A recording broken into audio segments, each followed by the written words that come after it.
ధనుర్మాసం తిరుపావై పాసురాలు పాసురం 14 భావార్థం. ఏమోయ్!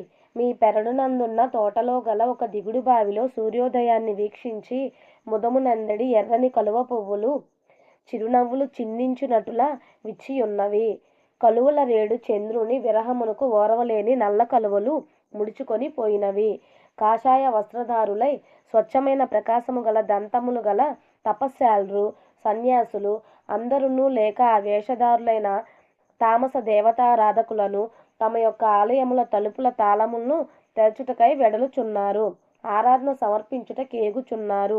పరిపూర్ణమైన దాని వలె మేము లేవక ముందుగానే వచ్చి మమ్ము లేపెదనని మాట ఇచ్చి యుంటివి కదా.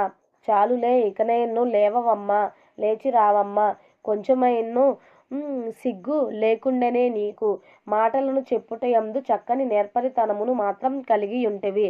అట్టి నేర్పును పనియందు కూడా చూపవలదా ఏమి?